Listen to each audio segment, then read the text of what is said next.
If you're a professional brewer, you know how frustrating it can be when you go to place a yeast order and what you're looking for is out of stock. Well, Imperial Yeast is here to help by guaranteeing that commercial orders up to 20 liters of 10, yes, 10 of their most popular strains will ship free if they're not in stock when you place your order. Some of these strains include A38 Juice for those hazy IPAs, A07 Flagship, a classic in clean American styles, L13 Global, which is said to be one of the world's most popular lager strains, A44 Kviking for your warm fermented beers, and so many more. So in addition to pitching right with the highest quality yeast on the market, they're promising that yeast will be ready when you need it, or shipping is on them. Whether you're a pro or a home brewer, if you haven't tried Imperial Yeast in your brewery, it's time to up your game. You can check out everything Imperial Yeast has to offer and place your commercial orders at imperialyeast.com.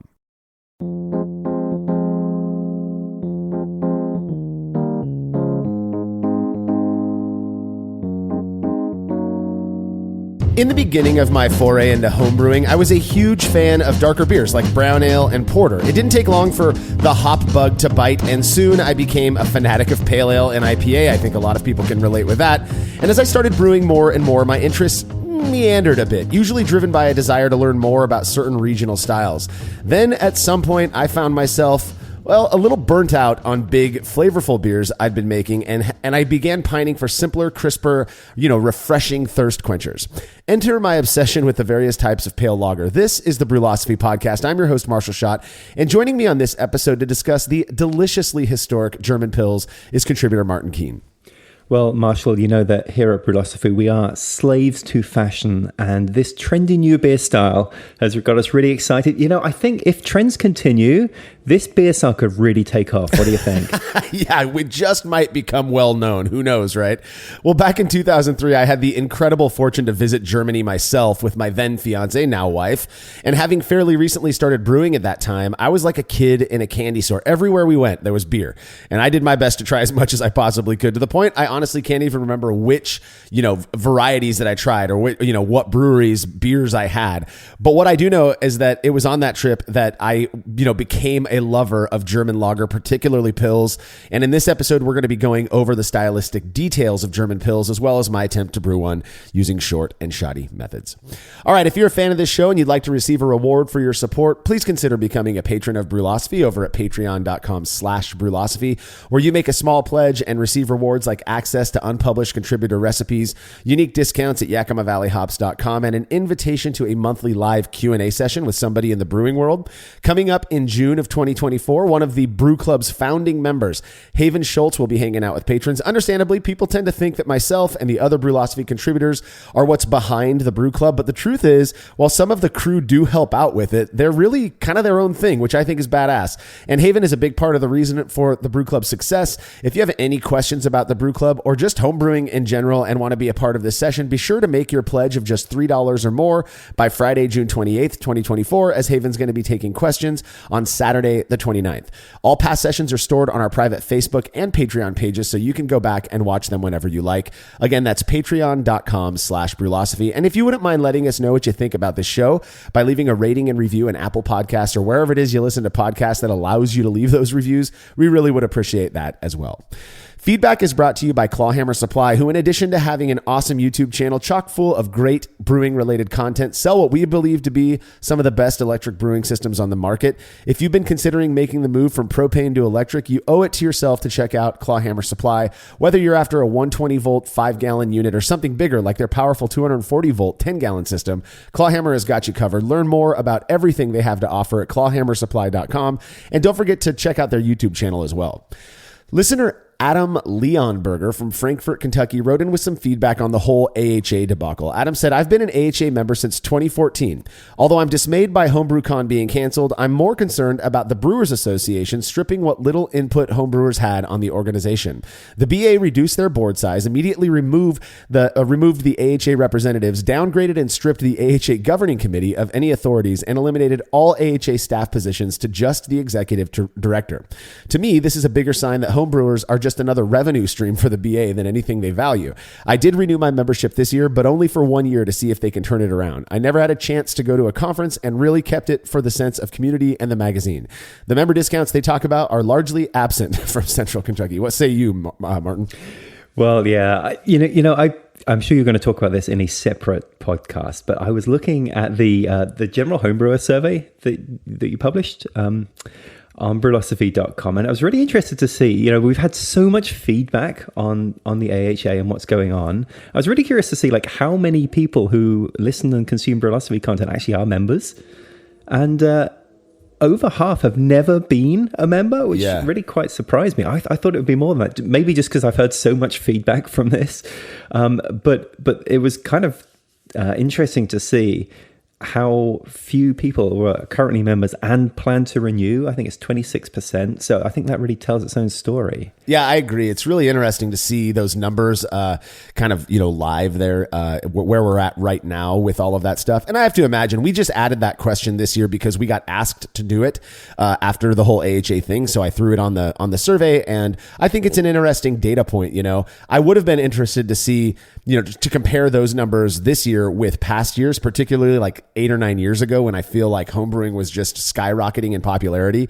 But yeah, I feel like I've said it enough already at this point. So I'm not sure what else to add other than, I agree with you, Adam. It really does seem like the primary focus of the BA is money, which, as a business, I sort of get it. It sort of makes sense to me. But when you lose all focus on those who bring that money in, well, I think we're seeing the results of that right now. So that it's going to be an interesting thing to watch. I don't know if you saw, Martin, but the BA, I believe, just announced that they're like cutting out even more stuff at GABF, and word on the street that I heard from, the kind of the insiders realm here is that things aren't looking too good for GABF this year either. And I know that's a bummer for people who love that, event, and for brewers who use it to network and all of that. But man, it's going to be an interesting thing to watch. So thank you for the email, Adam. If you have show feedback, you can send it to feedback@brewlosophy.com or leave us a note on social media.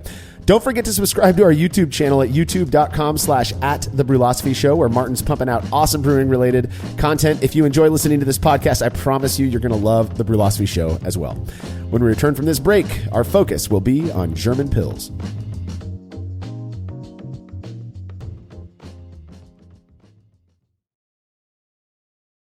After a long brew day, the last thing I want to do is waste more time chilling wort. I've tried so many different options, and ultimately I settled on the super efficient immersion chillers made by Jaded Brewing. With the King Cobra and Hydra, I'm able to chill my entire batch of wort from boiling to just a few degrees above groundwater temperature in as little as 6 minutes. If an immersion chiller is right for your brewery, then do yourself a favor and check out all of the rad options Jaded Brewing has to offer at jadedbrewing.com. And be sure to let them know Brewlosophy sent you. As every brewer knows, the best beer requires the best hops, which Yakima Valley Hops provides fresh from the source to brewers around the world, carrying everything from classics like Cascade to modern favorites like Galaxy and Mosaic, as well as other ingredients and gear. Yakima Valley Hops has it all. And don't forget to check out their new podcast, The Late Edition, where the YVH crew goes into depth on our favorite plant with industry experts. Head over to YakimaValleyHops.com now to see all they have to offer, and subscribe to The Late Edition wherever it is you listen to podcasts. Have you ever covered a carpet stain with a rug? Ignored a leaky faucet? Pretended your half-painted living room is supposed to look like that? Well, you're not alone. We've all got unfinished home projects, but there's an easier way. Thumbtack is the app that makes it easier to care for your home. Pull out your phone, and in just a few taps, search, chat, and book highly rated pros right in your neighborhood. Download Thumbtack and start caring for your home the easier way. Grand Canyon University's RN to BSN online degree program makes earning your bachelor's in nursing possible. Balance online coursework with local in-person clinicals to position yourself for potential leadership opportunities in the time you have from wherever you are, leaving room for what matters. Achieve your goals with your personalized plan and team behind you. Find your purpose at Grand Canyon University. Visit gcu.edu.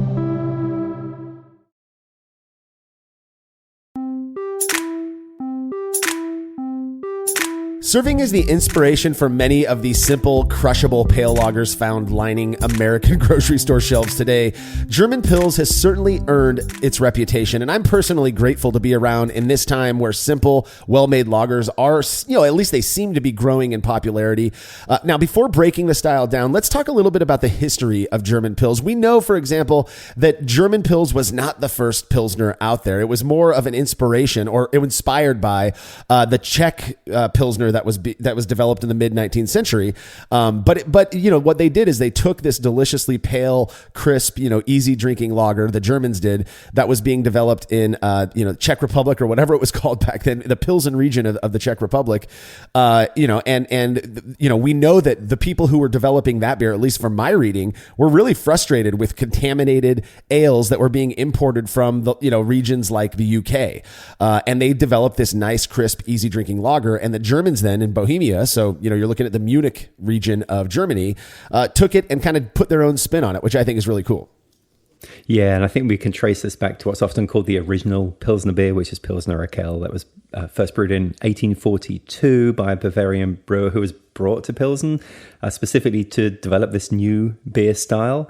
And here we are today, and over 70% of all beer drunk is Pilsner style beer, which is really incredible. It's wild, yeah. And the big thing about this style of beer is that it employed various, at the time at least, modern or novel methods like lagering, cold fermentation with a bottom fermenting yeast, that extended cold conditioning or that lagering phase as well. And this was new. You had these English brewers who were throwing, Sac Cerevisiae, a top fermenting yeast, into these ales and letting them ferment at room temp and producing these great beers. Don't get me wrong. But there was something special about this cold, fermented, bottom fermenting yeast Pilsner beer that they were developing in Pilsen, and then taking it over to Germany. Now, that there were some differences in, obviously, regional differences in ingredients, namely water. I think that's one of the big ones people talk about. You can source pretty much the same, malt and hops and all of that. But the biggest thing was they were using water that had more mineral to it, and then they were using regionally grown hops. So the kind of the obvious ones, right? You got your Tettnanger and Hallertau and stuff like that. Whereas in Pilsen, they're using Satz and very soft water.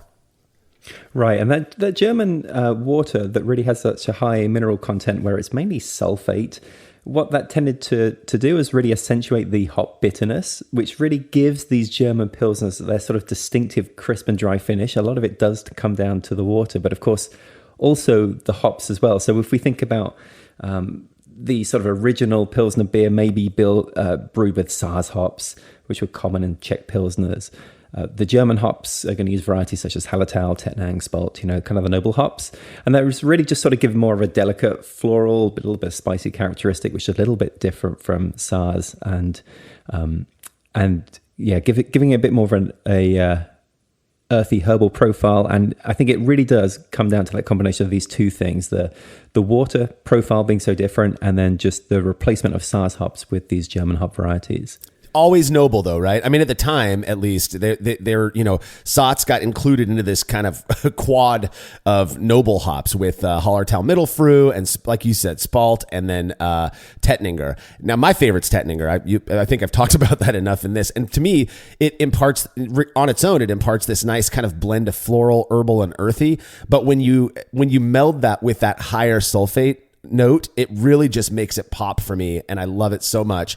Now, my understanding, correct me if I'm wrong, Martin, is that you had Czech Pilsner that was kind of being created in the mid 1800s, and it wasn't much longer after that, like within 20 years or so, probably less than that German Pils was created as well. I mean, they really were inspired by what was going on in Pilsen. I think it was the early 1870s is what I read, is when the first truly German Pils beer was first brewed.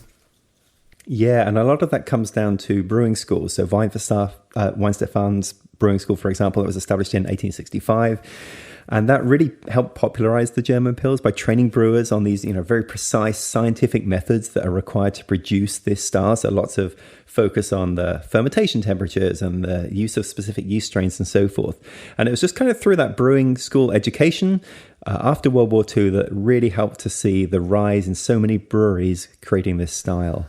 Yeah, that's what I read as well. That it was following World War II, where those brewing schools just started focusing on these pale lagers and how to create or produce these impeccable, clean, crisp, drinkable, non-contaminated pale lagers. And boy, are we lucky that they did that. Here we are 150 years later. And like you said, 80% of the beer drank in the world is some form of a pale lager, Pilsner based, or influenced at least, type of beer. And I'm very happy for that. So let's move into breaking this style down a little bit. First off, the BJCP overall impression. They describe German Pils as a light bodied, highly attenuated, gold colored, bottom fermented, bitter German beer showing excellent head retention and an elegant floral hop aroma. Crisp, clean, and refreshing. A German Pils showcases the finest quality German malt and hops. Ooh, I want to drink one right now.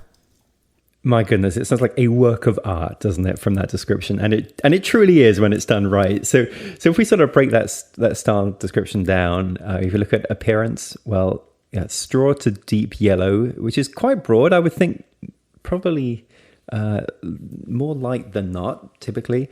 But the other things that are really important with the appearance are the clarity. So brilliant clarity. You really want this to be a very clear beer. And then, as you mentioned already, kind of the excellent head retention.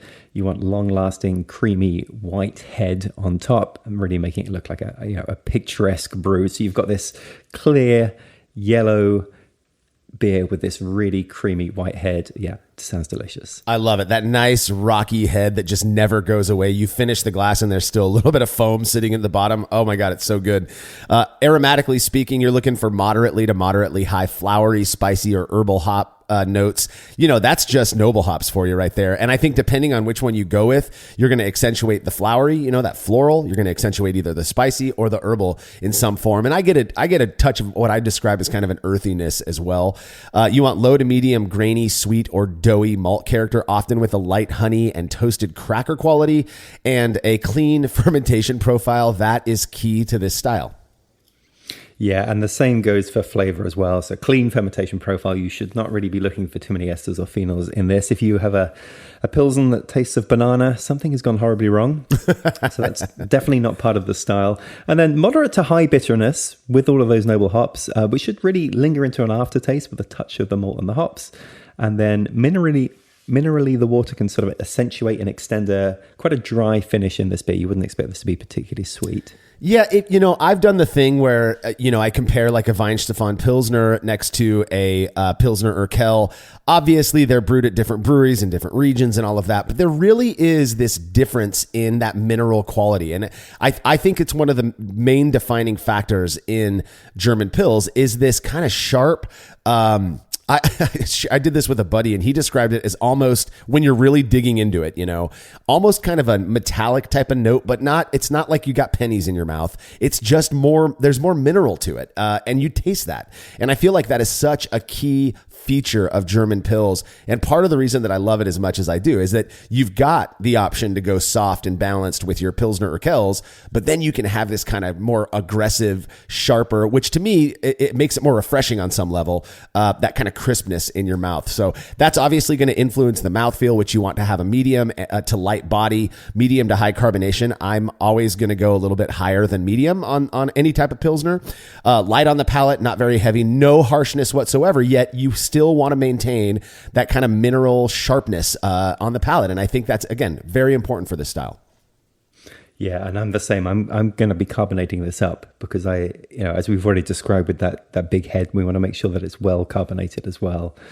So then if we sort of get down into the numbers, look at the vital stats for this beer, it's not particularly strong. So you're going to look at an original gravity to be within the BJCP guidelines, at least. You're looking at 1.044 to 1.05. And then that will attenuate down to 1.008 to 1.013. So you have pretty dry beer. So we're looking at between 4.4 and 5.2% ABV. IBU, as we mentioned, is relatively hoppy. So we're looking between 22 and 40 IBU.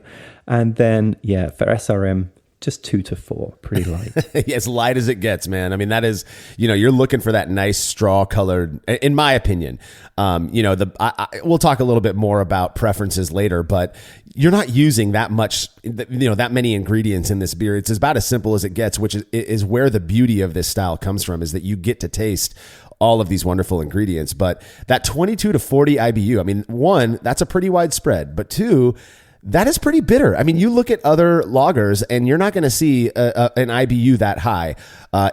It's just such a unique style in that, a lot of people are drinking German Pils, not even thinking about the nerdy stuff that we're talking about right now, Martin. But it's just such a unique quality to this beer, that sharpness, but it doesn't come off like a pale ale. It's not that flowery, fruity thing that you get in a highly hopped blonde ale or pale ale. It really does just kind of meld everything together. And it is a necessary component to this style. Yeah, that's what makes everything so refreshing. So let's talk about the characteristic ingredients, sort of the general recipe guidelines for this. And the malt bill is not too shocking, I think. If you're going to brew a German Pils, you probably want to use German Pilsner malt. What do you think? Does that sound about right? I think that's probably what you're going to want to go with. Obviously, if you're making a German Pils in the United States or somewhere other than Germany, you're going to have access to whatever malts are domestic to you, and that's fine. I've done comparisons in the past, and I'm not sure I taste that huge of a difference between like a German Pilsner malt and an American-made Pilsner malt, even from a craft maltster like Mecca Grade.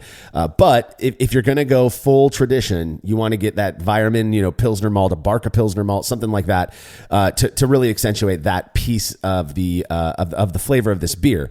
Obviously, you're also going to want to use traditional German hops. You're looking at Hallertau Mittelfrüh, Tettninger, Spalter, stuff like that. There are some more modern hop varieties that I've seen used in German Pils. I'm not sure that's the route I would go personally, even if I'm going a short and shoddy route to making this beer.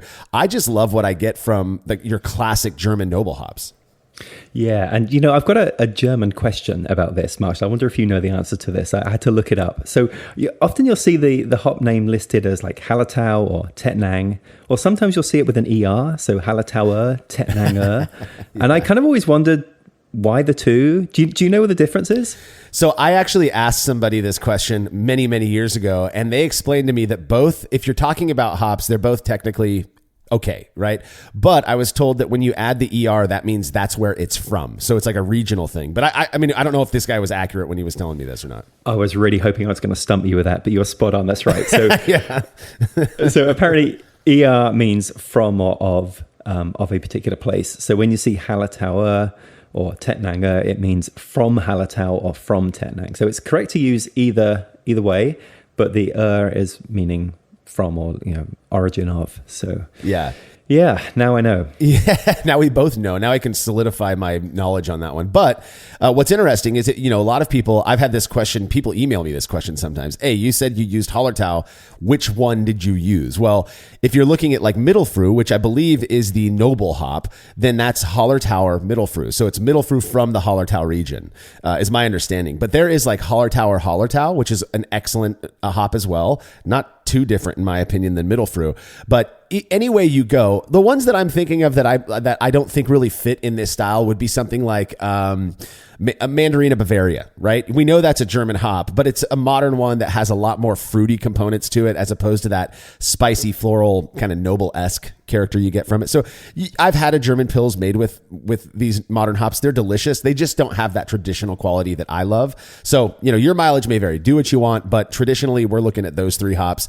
Yeast-wise, it's a pretty obvious choices here. You've got the Weihenstephan strain, which is noted as being the most popular lager strain in the world. That would be Imperial Yeast L13 Global, White Labs WLP 830 German Lager, and Y Yeast 2124 Bohemian Bohemian Lager. And I believe pretty much every other yeast lab out there has some version of the Weihenstephan yeast strain.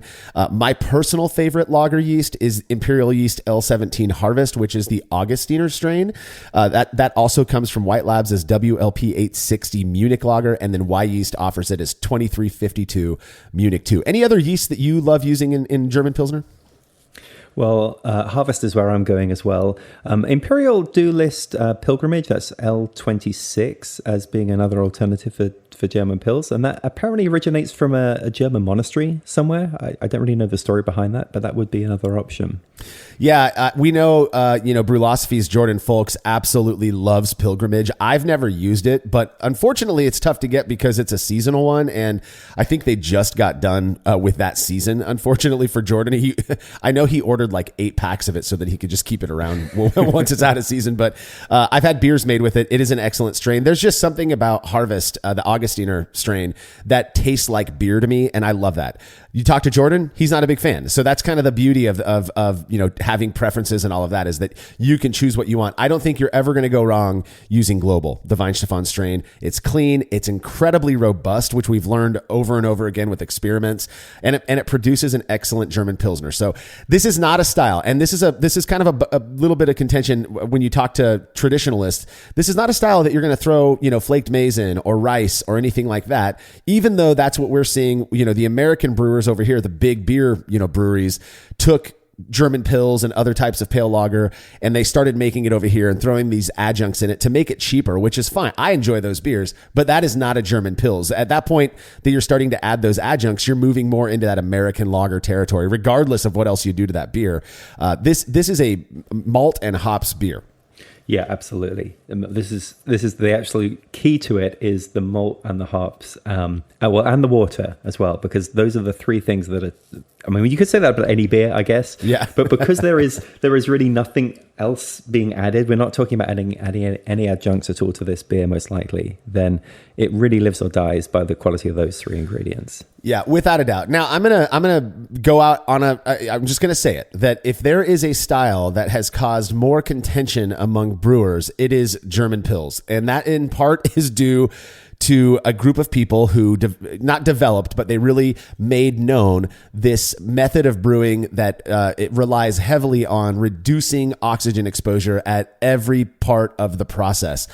I've had beers made using what we'll call the LODO or the LOB, the LOB approach, low oxygen brewing approach. They are incredibly good. I've also had beers made not using that approach, and they're incredibly good. So if you ask them, the research that they've done, which I think is insanely noble and really neat, is that, a lot of these traditional old school German breweries are relying on these more Lodo-esque types of brewing approaches. And if you love those beers, then that may very well be the approach you want to take when making German Pils. I've employed some of the process, but I've been told that if you don't do it all, you're not going to get any of the benefits. So my approach has just been more of like any other lager beer that I would make, and I've been quite happy with mine. So I just wanted to get that disclaimer out there, because we are not going to go deep into the Lodo side of things. We're going to talk more about the generals of brewing a German Pils, which, like you mentioned already, we've talked about a little bit, starts with water.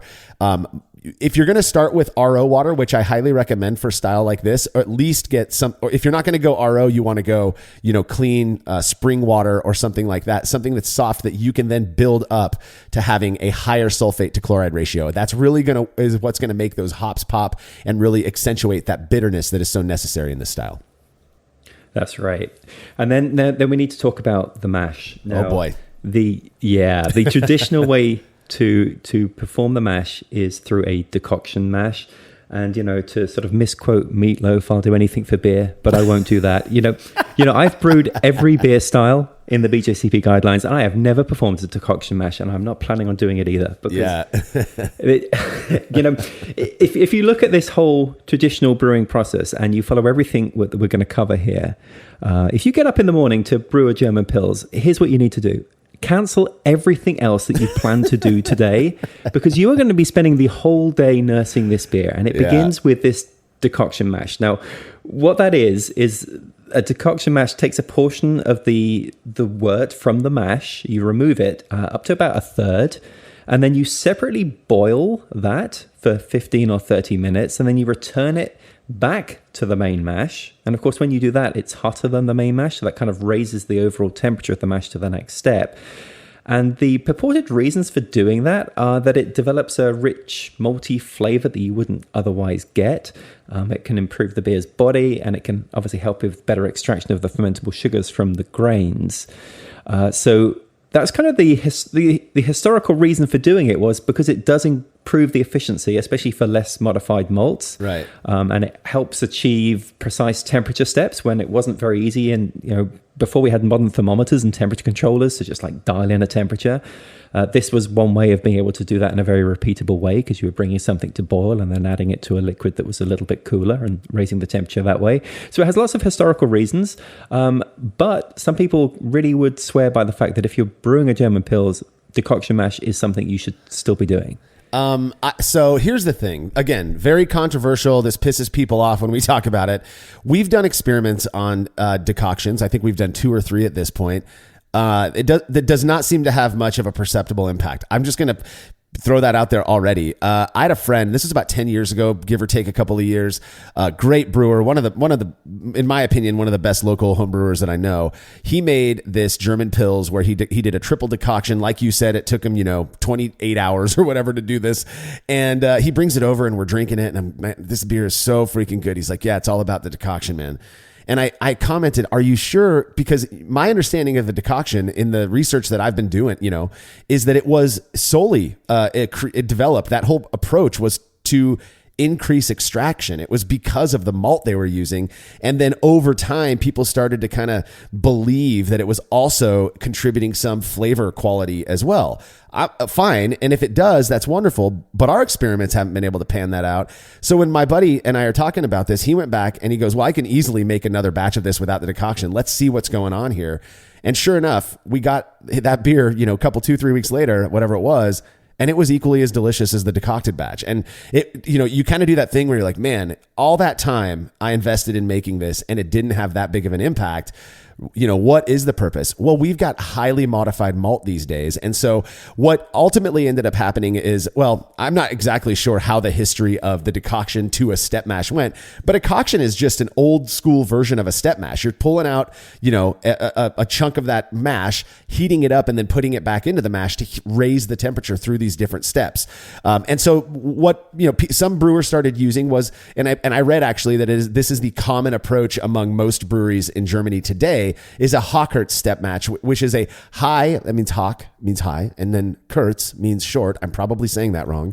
But they use that in place of a decoction because they have the ability to raise the temperature of the mash without removing any of it, and heating it up, because thank you technology, right? And it just relies on 2 different saccharification rests at higher temperatures for a shorter amount of time. And people are getting away with that. Now, we've done an experiment on a Hochhertz step mash, and it didn't seem to have much of a perceptible impact either, but it does have that that ability to increase your extraction rates. Right. So I might go through a step mash because it is so easy to do now, especially with electric brewing systems. You just dial in an extra temperature, maybe put a mash out temperature in and do it that way. But of course, the third option is to just do a single infusion mash. And that's not really traditional, but I would say it was far more common. This is the most common approach, I would say, nowadays. Now, the sort of the guidelines around this, you want to do a mash for a good amount of time. So 90 minutes is really recommended. And to do that at a temperature somewhere around 148 to 152 Fahrenheit, that's 65 to 67 C, because we are after the beta amylase, the more fermentable simple sugars, the maltose. And the reason we want that over the alpha amylase is because we are trying to encourage dryness in the beer. So we don't want any of those complex sugars or less of those complex dextrins, because we do want to get to a fairly low finishing gravity. So that single infusion mash, we want to keep it relatively cool, but we do want to mash for a good amount of time, say 90 minutes. Yeah, and then once that mash is done, you're going to take that wort and boil it for a minimum of 90 minutes because, of course, it's almost 100% Pilsner malt, between 90 and 100% if you're making a traditional German Pils, and you want to make sure that there's no DMS in the beer. So you're going to boil it extra long to and not only isomerize the alpha acids in these lower alpha hops, right? Most noble hops are very, very low alpha acid, but also to drive off that SMM and reduce the risk of DMS in the finished beer. Once the boil is done, you want to chill it as quickly as possible, chill the wort as quickly as possible to ensure a very good cold break. And if you talk to Jordan Folks, you're going to take that cold wort, let it settle, and then rack it into another fermentation vessel from there. In fact, Jordan uses what he refers to as a settling tank to get as much of the particulate out of that wort before pitching his yeast and fermenting it. You want as little trub as possible in the fermenter. And then you're going to ferment it nice and cool. 46 degrees Fahrenheit to 52 degrees Fahrenheit is pretty typical. That's like 8 to 11 C. The whole idea being to suppress the formation of esters and phenols. You want it to be as clean of a fermentation profile as you possibly can get. Right. So just think of our brew day so far now. We've gone through the mash stage, which either we went, full on decoction mash, and however long that takes to get the second vessel as well, heat that up, boil it, add it back in, or at the very least we've performed a 90-minute mash. Then we've heated up to a boil, however long that took. Then we took another 90 minutes to boil. Then we need to chill it down to really quite cool temperatures, so however long that takes as well, and then perhaps transfer it into another vessel as well. I mean, we have spent most of the day at this point brewing this beer just to get to the stage of putting in the yeast, adding the yeast. So it is not an easy style to brew following these traditional methods, and it is a pretty time-consuming process as well. Now, once you've got through all of that and fermentation is underway and complete, which again is going to take multiple weeks, we then need to get through to the fining stage. So we are going to, first of all, give the beer 4 to 8 weeks is typical for fining this beer. And then we're going to need to clarify it, because if we go back to those BJCP guidelines, this should be a very clear beer. Normally when you have me on at this point, we start talking about fining, and then you mentioned something about isinglass and fish bladders. Are we going to talk about fish bladders now? So I can't believe we've made it this far without discussing the Reinheitsgebot, which it was developed in Bavaria. I mean, it was the German purity law when it comes to beer. You can use nothing but malt, hops, yeast, and water to make beer. And that was a law. Obviously, that's not the going law these days, but a lot of brewers still abide by that. And so you're not going to use fish bladders. You're not going to use, Irish moss. You're not going to use gelatin to clear this beer. You're going to rely on time. And that is kind of key to making a lager. And what a lot of people will tell you is how you produce the best lagers is you give them time to cold condition or lager, which I forget what there's kind of like a heuristic on how long you should do it. But what you're typically seeing for a German Pils that's right around that 1050 OG mark is, 4 to 6 weeks of lagering. And that's after fermentation, which we failed to mention.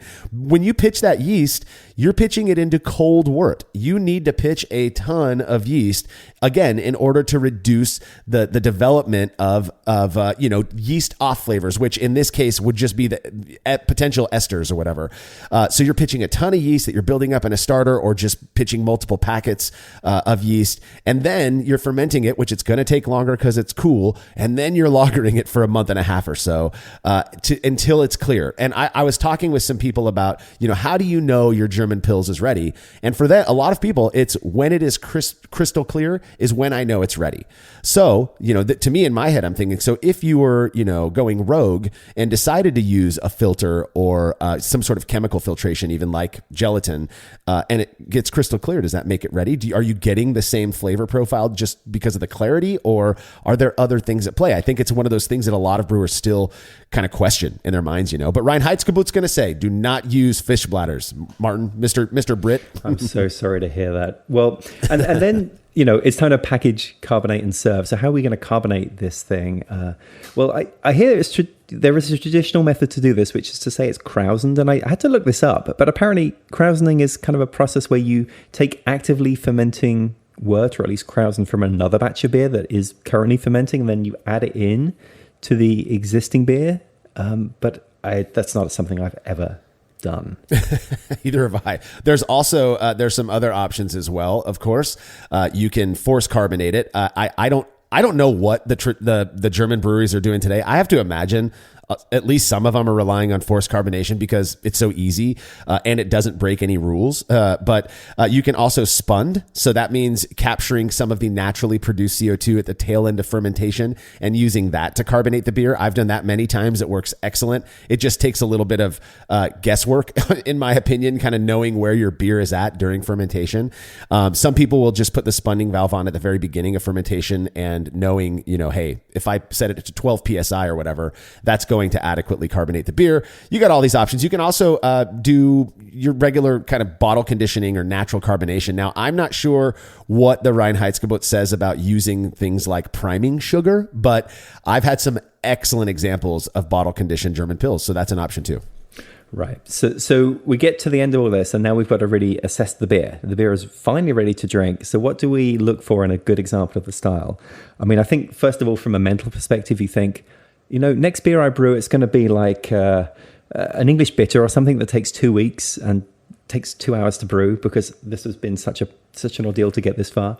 But should you get this far, what should you look for in your beer? And that is, it needs to be crisp, clear, refreshing, and then endlessly drinkable. And when you get this right, it is just such a wonderful style, and it does make all of this hard work really feel worth it. And I think the thing that we really want to look for is that noticeable hop bitterness, where you've got this perfect blend of this German Pilsner malt as the backbone, and then you've got those fairly sharp bitterness flavors from those noble hops as well. And when those two things work together, you've got a really good beer. Yeah, that nice minerally sharpness that you're going to get from that higher sulfate water.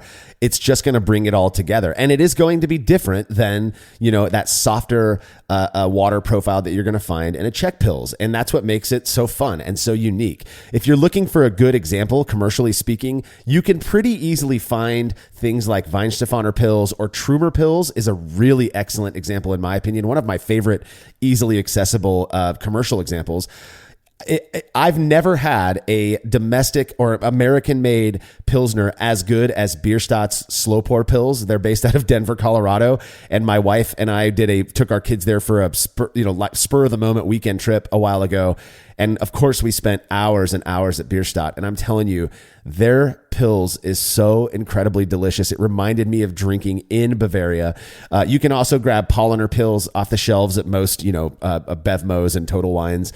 So plenty of options out there to whet your palates, to give you some idea of what this style is supposed to taste like.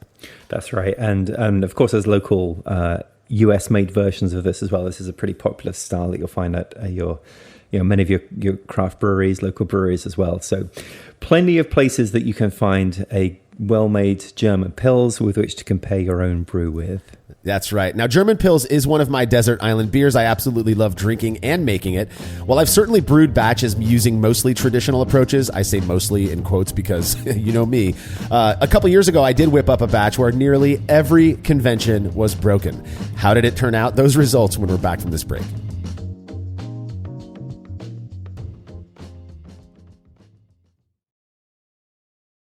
There's no denying that stainless steel is the best material for brewing equipment, and Delta Brewing Systems offers some of the lowest prices on high-quality stainless gear, like the Firm Tank, which in addition to holding 8 gallons or 30 liters of wort, comes with a domed lid to even further reduce the chances of a messy blow-off. Plus, it can hold up to 4 psi of pressure for closed transfers. Delta Brewing Systems also has their own line of brew kettles, as well as one of the lowest-priced all-in-one electric brewing systems out there, and their prices are shockingly low. If you're in the market for legit stainless gear that won't break the bank, do yourself a favor and head over to deltabrewingsystems.com today.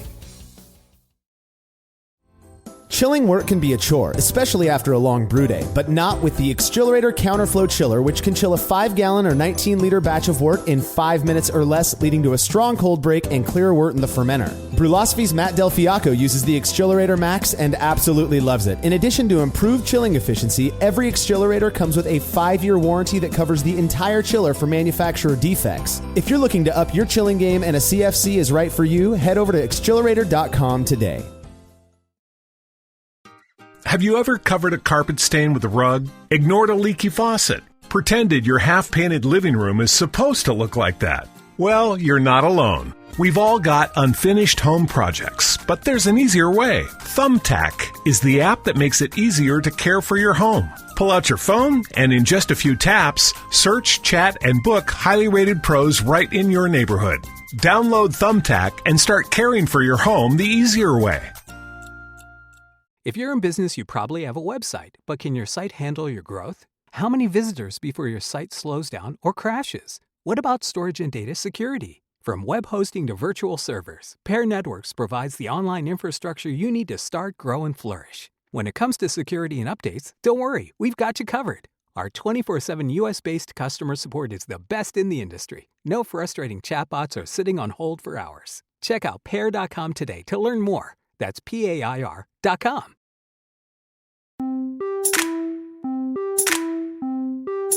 Like many brewers I know, I initially avoided making lagers because of how complicated they are to brew, or at least that's what I was led to believe. I mean, you heard us talk about it in the last segment.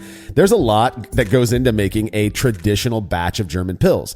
Well, a few years ago, I threw caution to the wind and brewed up a German Pils that would have had Kuhn's rolling in his grave. This was a standard 5-gallon full volume batch that I made in my SS BrewTech electric 240 volt electric system. I started brewing this batch at 7:53 a.m., so nice and early in the morning.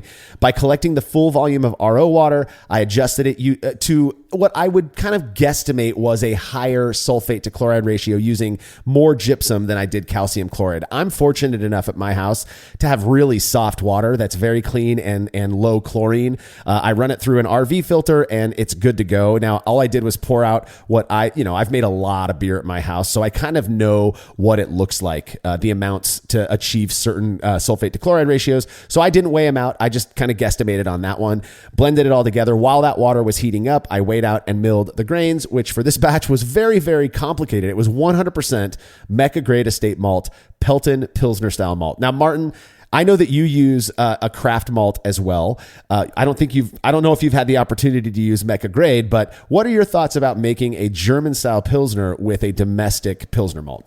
Yeah, especially 100% of the grist being just domestic Pilsner malt. That is interesting. I think you would typically maybe supplement that with something just to add a little bit of character perhaps to it. Yeah, some Vienna malt or Munich malt or something like that. So that was an interesting choice. I've done it myself though, and the result has come out pretty well.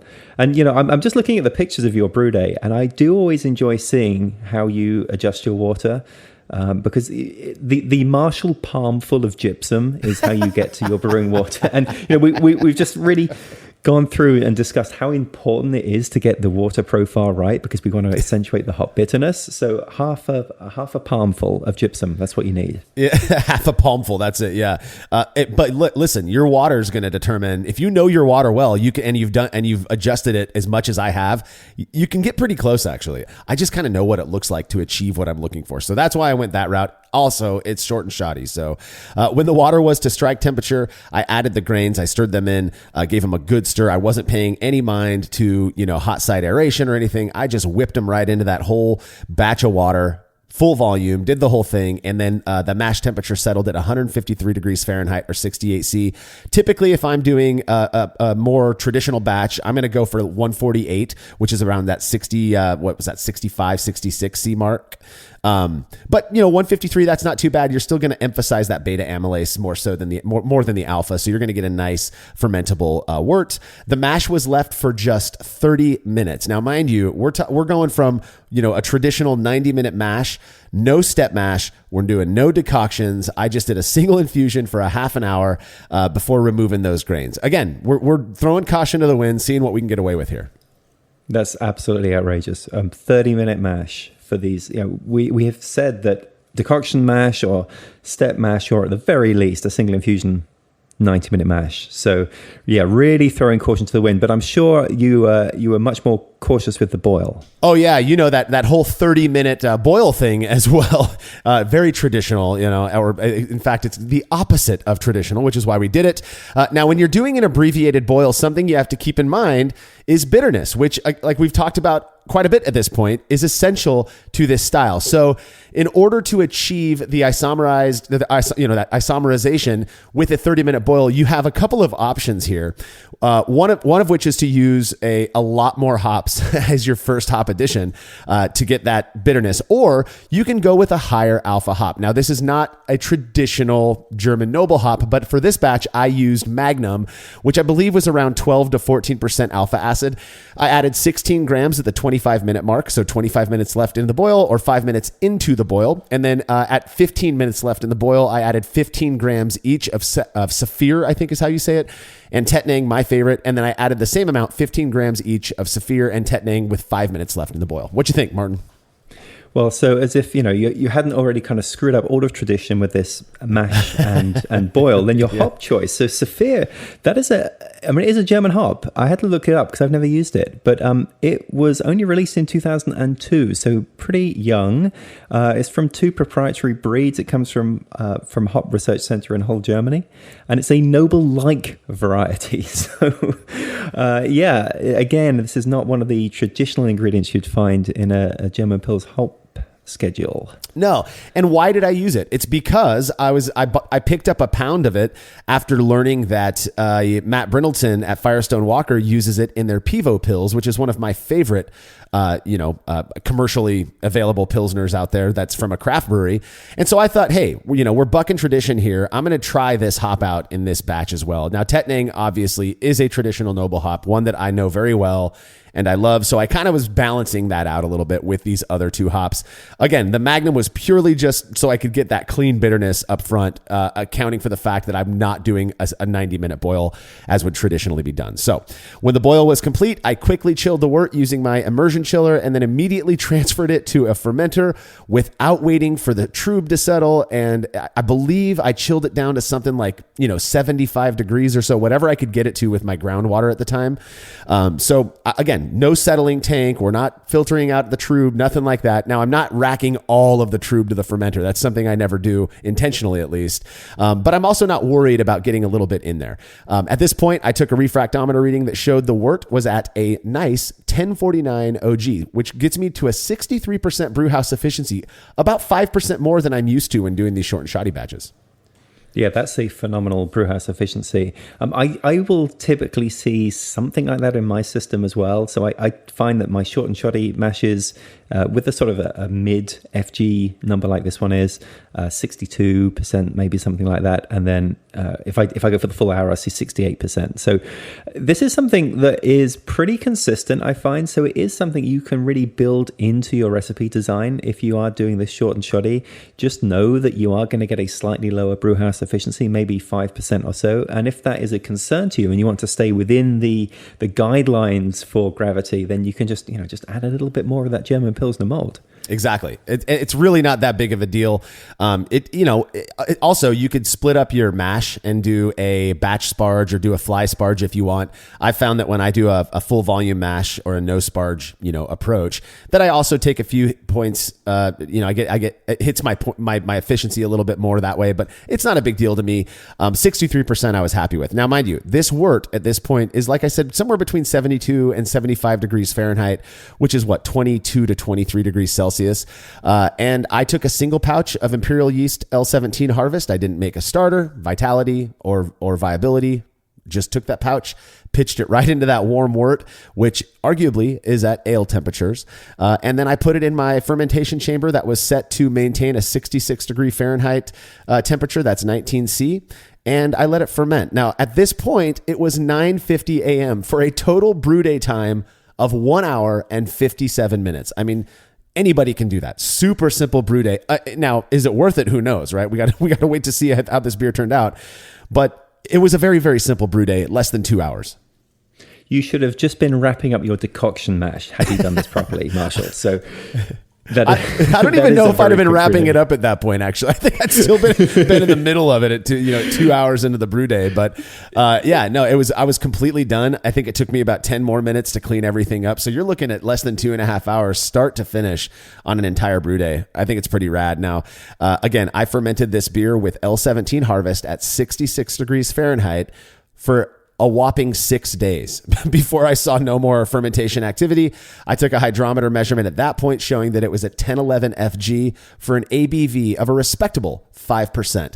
Absolutely perfect in my opinion. 1049 down to 1011, 5% ABV. So far, the batches, statistically, by the numbers, it's looking pretty good in terms of what a German Pils is supposed to look like. Yeah, and we should say that L17 Harvest, the recommended fermentation temperature is between 50 to 60 Fahrenheit or 10 to 16 Celsius. So you did go over, not hugely over, but this was outside of the recommended guidelines for L17. Oh, well, and even further outside of the recommended guidelines for making German Pilsner. I mean, that's the big one. After 6 days with that FG where it was, I cold crashed it down to 33 degrees Fahrenheit or 0.5 degrees Celsius. Let it sit overnight, and then I did the crazy thing of adding gelatin fining to it, and then I let it sit cool, at that cold, really, at 33 degrees Fahrenheit for another week with that gelatin, just to really clear up. I think I also forgot it was in there for a minute, and I went out of town or something.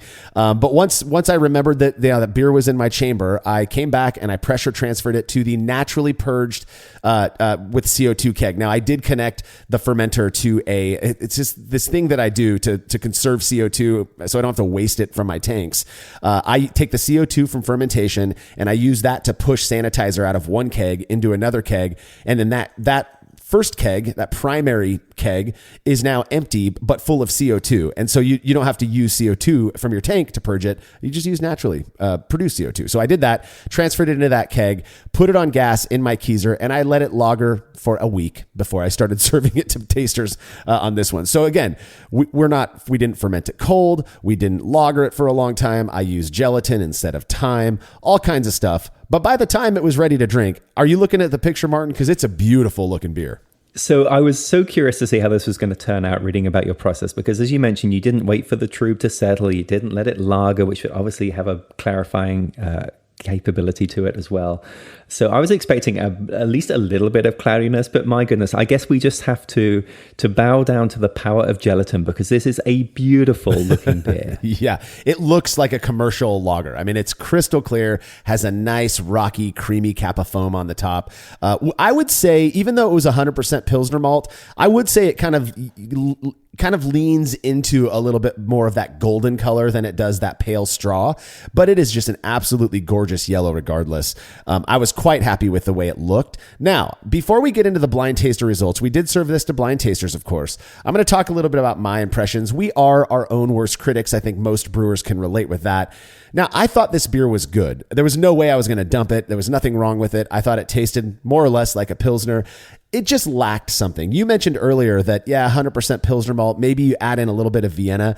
My typical German Pils grain bill is 98% Pilsner malt, 2% Vienna malt. I'm not sure, what that adds, but that's what I typically do. In this case, it tasted like 100% Pilsner malt beer that was just lacking a little bit in that character.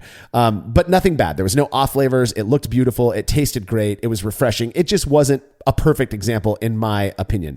But my opinion's not what counts, right? This is for what counts is for the blind tasters, and we wanted to see what they had to think. So for this one, I don't know why I only served it to 13 tasters. It was right around the start of COVID, so I think that may have impacted my ability to access people. But regardless, 13 blind tasters. By blind, they just didn't know how the beer was brewed, but we did share with them what style it was and the BJCP style description, which we read earlier in the show, and then had them evaluated on various things. Now, the first thing is the average characteristic rating. So in terms of how hoppy, malty, and dry the beer was, tasters rated the strongest characteristic as being its dryness, which yielded an average of about 3.2 out of 5. And then tasters rated the maltiness and hoppiness the exact same, 3.0 out of 5, which I think is pretty interesting because that's sort of what you would expect. A nice, crisp, dry beer that has, a nice balance of malt and hops that's not, neither is overpowering the other one. So this at this point, I'm looking going, all right, this kind of looks like a German Pils, or at least what I would expect from one. Yeah, that's what I would expect as well for it's like a commercial German Pils, if people were rating that, somewhere sort of in the middle for that. But I am curious to know what people thought when you actually broke down the characteristics of this, the hops, the malt, the yeast, and so forth. What did people say there? So for the hops, the most prominent characteristic noted by 7 out of the 13 tasters, it was an earthy characteristic to it. 3 thought it was floral, another 3 thought fruity, and then nobody said it was spicy, pine resinous, melon, berry, dank caddy, or onion and garlic. So that sort of aligns with what you would expect. I would also have, I don't take these surveys obviously, but if I were to go and do this, I would have said earthy as well. I got this kind of, people always get confused with what earthy means. Does it taste like dirt? No, I don't think so. It just has this kind of a flat, mushroomy, kind of floral, but not quite floral note to it. And that's what I got from this beer. It worked. Again, I would have preferred a little bit more of that floral spicy thing that I get from Tettnanger when I use it on its own, but 7 out of 13. Again, earthy. So that's where we're at on that one. For the malt character, this one lines up really well with what you'd expect. 11 out of the 13 tasters noted it as having a cracker bread crust malt character, where 1 noted toasty, and then nobody endorsed nutty, caramel sweet, chocolate, or roast. I think 2 actually did toasty on that one. So yeah, that one lines up. Yeah, I mean, that's what you would expect, right, Martin? Kind of a cracker bread crust type of malt note. Yeah, I mean, I don't think anyone's going to taste your German Pils and think chocolate. So yeah, absolutely. Cracker bread crust. And I think you mentioned toasty. I think sometimes people kind of put toasty in the same bucket as sort of cracker sometimes. So that might explain why those are there. But yeah, that sounds like it's right on point so far. Yeah. And then I think most importantly is the yeast character. You want it to be very, very clean, of course. And that's what the majority of people felt. We had 9 people who rated the most prominent yeast or fermentation characteristic as being clean.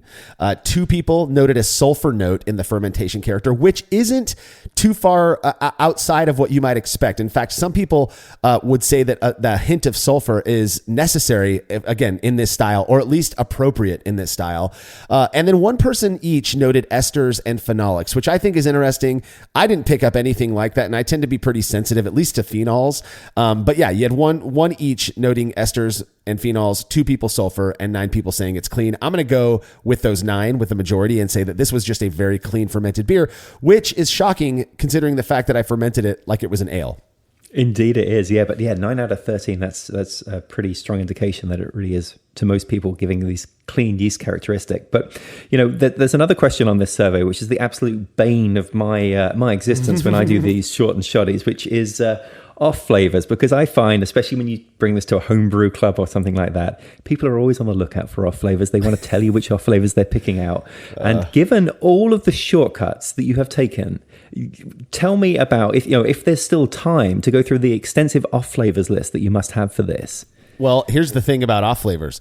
Like you said, people love to point them out. But oftentimes I'm convinced that they do it because it makes them feel good, not necessarily because they're perceiving off flavors. In this case, out of the 13 people, what we would expect to see, if there was real off flavors in this, we'd expect to see some sort of a gathering around a specific off flavor or whatever. In this case, just 1 person noted an off flavor, and the off flavor they noted was diacetyl, or diacetyl, as some say.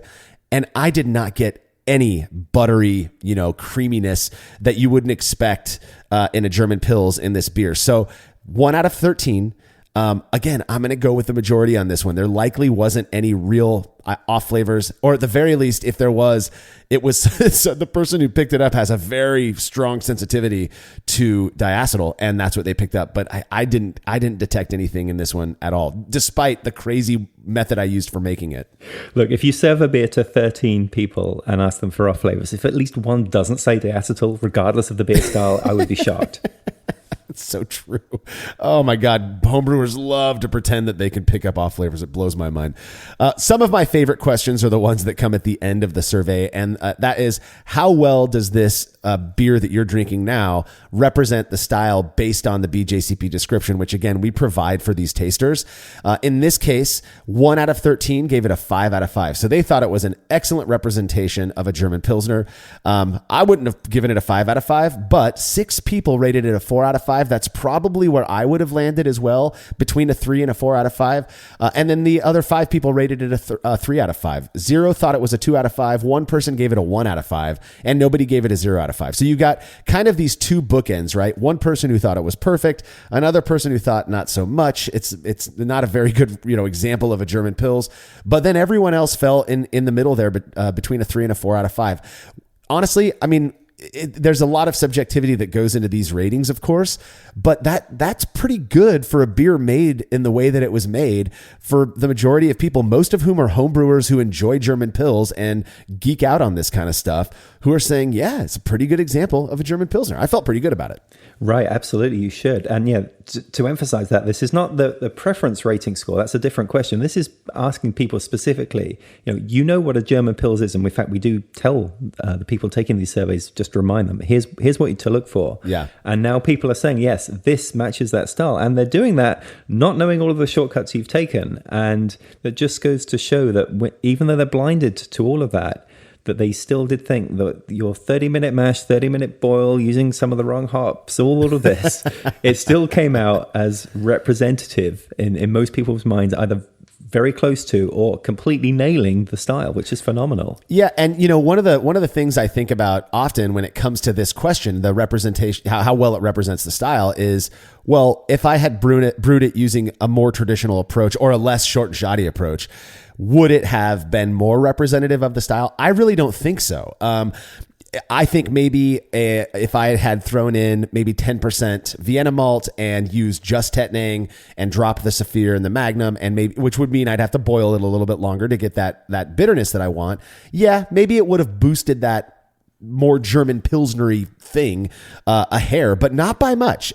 So again, very interesting. Now, the final question is, how much did you like this beer? Regardless of the style question, did you enjoy drinking it? 3 out of the 13 people rated it a 5 out of 5. They absolutely loved it. 4 gave it a 4 out of 5. 3 gave it a 3 out of 5. Nobody gave it a 2 out of 5. 2 people gave it a 1 out of 5. And 1 person rated it a 0 out of 5. That person I'm pretty sure it was the person who gave it a 0 out of 5, told me straight up, I just don't like German Pilsner. They're like, I'm not a fan of it. So that's what they wanted. That's how they responded to that question. Wasn't that this version of the beer sucks. They just don't like German Pils in general. They're a hophead, right? And that was, that may have influenced the ratings of those 2 who gave it a 1 out of 5 as well. But the majority of people were in the 3 to 5 out of 5 range, just in terms of how much they enjoyed drinking the beer. So even if it's not the perfect example of a German Pilsner, it was still a damn good beer that was very refreshing, had all of those characteristics that I expect in a nice German Pils. It may not have tasted like a Weihenstephaner, of course, or an Augustiner German Pils that you get from the store, but it was pretty good. And, I wasn't complaining having this keg on tap. Yeah, and preference is, of course, so subjective, and it really depends on, this could be the best Pilsner in the world, but if you don't like Pilsner, you're not going to give this a high rating. But I think, we did mention 70% of the world's beers are Pilsner style beers. Most people like Pilsner beer, and that seems to be represented in these ratings. Yeah, for sure. And I think that's key as well, is that most people do have, at least they're open to drinking Pilsner beer, but you got a lot of people, right, in the craft beer world who are like, gross, piss water, whatever. And they just view any sort of yellow lager style beer as being that. And so that may have influenced some of those ratings as well. Anyways, we got a couple of reader comments on this. First, I should say, I was pretty happy with the way this beer turned out. If I were to change anything in the future, I'd probably keep everything the same except for the malt bill. And then I might just drop the Saphir from the hop, the hopping, and just go more Tettnanger. That's only because I just love Tettnang so much. But otherwise, quite pleased with the way this turned out. So first comment comes from Matthew Moravec, who says, thanks for doing a short and shoddy on this style. So your more typical grain bill has a little more Vienna than what you used on this. Yes, Matthew, that's exactly it. I would use, maybe a pound of Vienna with 9 pounds of Pilsner malt for a 5-gallon batch. Something like that is what I would typically do. But in this one, I just opted for 100% Pilsner malt for 2 reasons. One, it's easier, and this is short and shoddy, but also the very first short and shoddy batch I ever made was 100% Pilsner malt. And I wanted to replicate that a little bit because I didn't go about it in the way that we do this more organized version of short and shoddy. So yeah, I mean, what's your typical grain bill for a Pilsner, Martin? I'm afraid to mention it. Because you're like Maris Otter or something. Yes, I might sneak in a bit of Maris Otter as my character instead of Vienna malt. But yeah, generally I would go 90% Pilsner malt and then 10% something else. Yeah, just to add that little bit of extra. Yeah, I have a buddy whose his go-to grain bill is 95% Pilsner malt, 5% Munich malt, the light Munich, of course. And, it turns out well. I think you start to get a little bit fuzzy on the edges there when it comes to like such small amounts of these more characterful base malts. I've had a Pilsner malt made with 50% Maris Otter that was absolutely delicious. It was just a buddy of mine messing around with whatever he had on hand. And again, just because it's typically used in English style beers doesn't mean you can't use it in other styles as well. So, all right, next comment. John asks, with it being a 30-minute boil, do you adjust your starting volume to account for less boil off? Absolutely. And that's something that I let Brewfather take care of because it's incredibly easy. If you go plug in that you change it from a 30-minute or a 90-minute boil down, 90 or 60-minute boil down to a 30-minute boil, it's going to adjust your boil off rate and you can go and tweak your recipe based on that. It's very, very simple. I think all of the brewing calculators, Beersmith, Brewfather, of course, because that's what I use. And then there's Brewer's Friend is a popular one. They all have that function. So it's very, very easy to do. You don't really have to think about it much. Yeah, I do exactly the same thing. It's so easy. Just adjust I'm using Brewfather. I just adjust the time in Brewfather. It tells me exactly what to do. And, easy.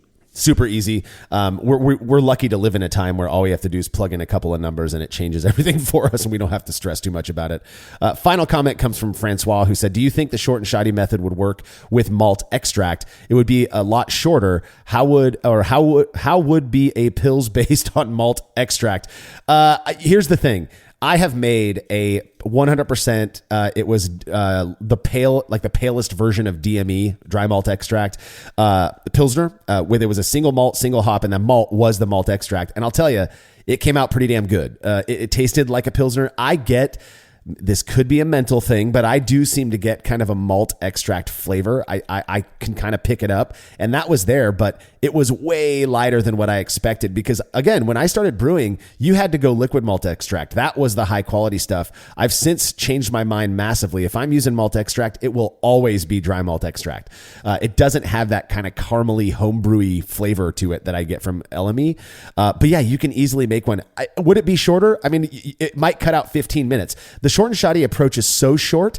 Again, you're doing a 30-minute mash and a 30-minute boil. If you swapped that out with the grains with dry malt extract, you're still going to have to boil it, and then you're going to have to blend the dry malt extract with that water. So you're not saving that much time, maybe shaving off 25 minutes. So it's not a lot shorter, but yeah, you can get away with doing it. I actually know somebody who took DME and blended it with hot water and didn't actually boil it, and then just threw a bunch of hops in and kind of let it sit there and steep. But they didn't boil it. They nothing like that. And it came out pretty good. It tasted a little weird in my opinion, but it wasn't as bad as I expected. So there's a lot you can get away with malt extract. Yeah, and I would say DME all the way as well if you are going to do that. But by the time you have got that dissolved and stirred in, you're not saving a huge amount of time. And then I might consider adding some steeping grains or something, a little bit of Vienna for steeping, just to give it a little bit of additional flavor, a bit of character. But at this point, they say your entire mash process was 30 minutes. So it's hard to get much shorter than that. And honestly, one of the things you have to consider with the short and shoddy method, this, Martin, is it's happening so fast that you kind of want some time to step back and relax a little bit. You know what I'm saying? It's like the first time I did it, I was like, God, I can't believe it's been an hour and a half and I'm basically done brewing. Is there other things that I missed that I forgot to do or whatever? But yeah, it's a great approach, particularly for those who don't have much time to brew. Give it a shot. Maybe German Pils isn't the style you want to start off with if given the short and shoddy approach a go, but you can get away with making quite a few styles using it, and I think it's pretty great. So that is all the time we've got for this episode. I think we've covered quite a bit about German Pils. Do you have anything else before we wrap up, Martin? Well, look, every year my wife requests that I make her a birthday beer. And this year she said, I want a birthday beer that is just kind of like an easy drinking lager. So I went out on Brewlosophy and I had a look at some of the recipes up there. And I came across this very recipe. And I read all of your comments about how you'd improved the recipe. I add a bit of Vienna malt and so forth. So I ended up brewing this for her birthday, just with the changes that you suggested. So I used 95% Pilsner malt and then 5% Vienna. And then for the hops, I got rid of all the Saphir and I just used Tettnang for everything. But I did it short and shoddy style, just like you. So 30-minute boil, 30-minute mash, and fermented warm, the whole shebang. And she absolutely loved that beer style. So there is an additional data point for you. My wife, who is quite picky with the beers that I brew. She loved it as well. So this is absolutely a style worth trying if you're interested in brewing your own German Pils. Oh man, that is so awesome. I'm so glad that she enjoyed a beer that was made using such a blasphemous short and shoddy approach. Alrighty, remember to subscribe to the Brew Lab podcast, where host Kate Job takes you into the lab with brewing experts so you're notified when new episodes drop. And don't forget that you can click the link in the description of this episode to read all about this short and shoddy German Pils. The Brewlosophy podcast is made possible by the generous support of our sponsors, as well as all of our rad listeners. We seriously could not do this without you. Cheers to everyone who has subscribed and left a review of our show. It makes a huge difference. If you haven't yet, please consider doing so. Head over to brewlosophy.com/support to view a list of ways you can easily help us to continue producing this podcast. If you want a reward for your support, visit patreon.com/brewlosophy. Thanks again for listening. We'll be back next week with another episode of the Brewlosophy podcast. Until then, think beer. Start off the morning with some hot tea, lemon and honey, cause it suits my bro. Put some herb in the bowl, yeah, it's homegrown. Ain't gotta go through the middleman no more. Life is good, the likelihood of me. At the UPS Store, we know things can get busy this upcoming holiday. You can count on us to be open and ready to help with any packing and shipping or anything else you might need. Is there anything you can't do? Actually, I don't have a good singing voice. The UPS... Nope. But our certified packing experts can pack and ship just about anything. At least that's good. The UPS Store. Be unstoppable. Most locations are independently owned. Product, services, pricing, and hours of operation may vary. See Center for details. Come in today to get your holiday goodies there on time.